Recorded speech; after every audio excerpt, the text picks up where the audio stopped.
Community means love. If you don't have love in a community and trust as a foundation, then you are lost.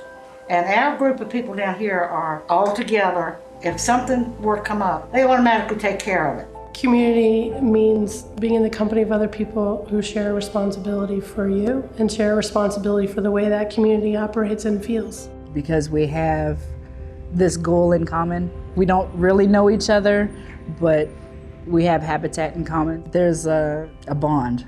Instead of seeing what you can get, it puts you in a place where, what can I do? Community is all about attitude. It's about whether you want to be there and want to invest in your neighborhood, and whether you care about your neighbors as much as you care about yourself and your own family. So community gets demonstrated in lots of different ways, sometimes really exciting and sometimes a little more bureaucratically, but it happens when humans get together and they feel safe and responsible for each other. The effect of the Habitat program on families is profound. Time and time again, we've seen the magical transformation for families as they've gone through the Habitat program. In some cases, they've gone from homelessness to owning their own home. But we realized many years ago that the one home, one lot approach was not enough. We needed to think a lot bigger than that. We came up with what we call the new paradigm for affordable housing. Now, instead of building single homes, we're building communities. We're creating and recreating whole communities based on the will and the vision of the people who live there. I am a new partner family since this past April. I'll be working with Habitat to build my home, and I'll be able to afford to actually own a home, so that's really exciting. As a single mom, that's something I'd never be able to do without somebody's help, is owning my own home, and that's definitely something that I would want for my children. I work at the Habitat store. I do a little bit of everything. Basically, I'm the warehouse coordinator, or the truck driver. Whatever needs to be done, I help to do it. You know, I always wanted a home. It was a dream that I tucked away for many, many years, and just knew it was impossible, you know, to my previous lifestyle and everything. And my credit, I just knew I wasn't gonna have a home, and it didn't matter anymore.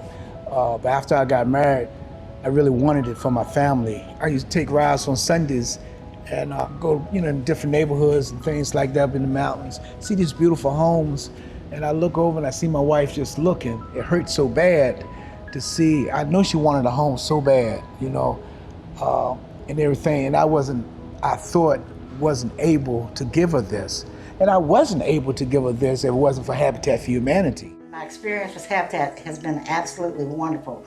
They're the best people in the world. They care about you, they're upfront and honest, and I just adore them. We're very eager to be part of the solution where we break the cycle of generational poverty. We saw Sunrise as a moral and ethical imperative. There was a contract on the land from another developer who was going to do what developers do. The problem is that there simply wasn't any place for the families there to go. And we just couldn't let that happen. We had no idea how we were going to do it, but we knew that we had to do it. In the beginning, it was terrifying, absolutely terrifying for everybody, because we weren't sure if we were going to have a place to live.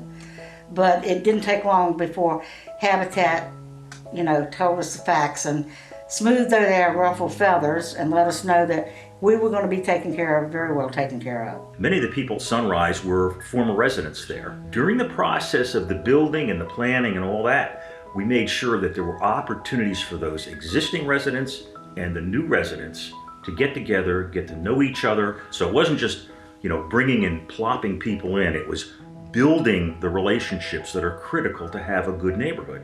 Watching the construction go on was absolutely fascinating. We felt like we were part of it. And we got to meet so many interesting volunteers and people came to help. We were like one huge family. Sunrise is the first trailer park transformation in the country without resident displacement. What we hope to do is to essentially create a model that can be replicated here, or Des Moines, or Albuquerque, or Dubuque, or wherever there's a trailer park with the same kind of threat to its existence. They presented the opportunity on Sunrise, and that gave us the opportunity to merge our business goals and our social goals. We have economic interests that we're trying to achieve at Sunrise, just like we would in any of our other projects. We build a product, we attempt to design it to meet the market and include features that the market wants, and is willing to pay for. We think there's a lot of very good things happening. It'll be a good place for our customers to buy. What we want to make sure of is that we've got a community, that someone who does buy a market rate home feels part of the community, that it is a great place to live. That is probably the most critical ingredient in making certain that the whole process of integrating mixed income works. There's an opportunity for people to learn from one another.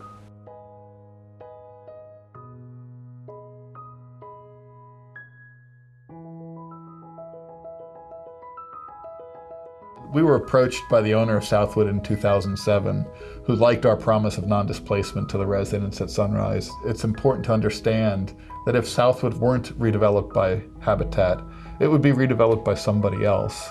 And 350 trailers worth of people, 1,500 people who are the poorest of the poor in this community who are housed would be displaced.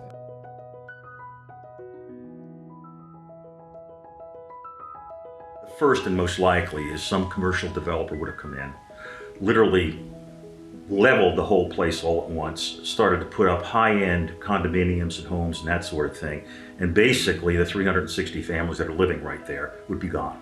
Now, they would have gone back on the rolls of homeless somewhere or into substandard housing. If we had 300 people all of a sudden get housing vouchers trying to find housing, and we would not be able to do that, we're not sure that our system would be able to tolerate that. You can imagine if 1,500 people were suddenly in that system of care, it would certainly overwhelm the housing system of care as we moved people through. We count on developers like Habitat for Humanity to develop really flexible, low-income housing for folks who need that. It's a national example that they're setting with this project, where to show that creative redevelopment, infill development does not necessarily equate with displacing low-income people. Here's the first time that we know of in the United States where an organization has come in and made a commitment to the existing residents of a mobile home community that they can stay, and now they have much better quality housing that's still affordable.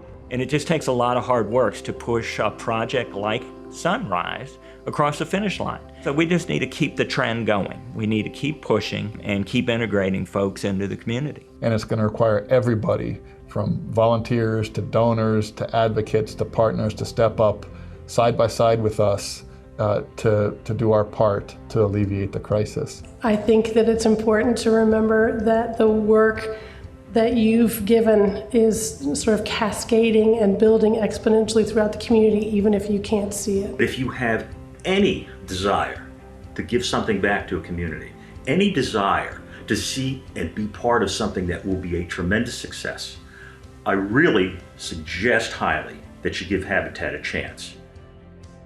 We're stretching ourselves. We're building 20 homes a year, whereas just a few years ago we were building 6. So I'm asking more of my staff. Our board of directors is working hard. Our volunteers are working hard. So if you donated $100 last year, consider donating $150 this year. If you've never given to Habitat, consider a donation, or at least learn what we're doing so that you can support us or some other housing provider in this area, because together we can do this. We can tackle the affordable housing crisis, and we can make this a better Charlottesville for everybody. And there's no words to thank all of you for the selfless act of kindness that you give to complete strangers every day. I wouldn't be here if it wasn't for all of you.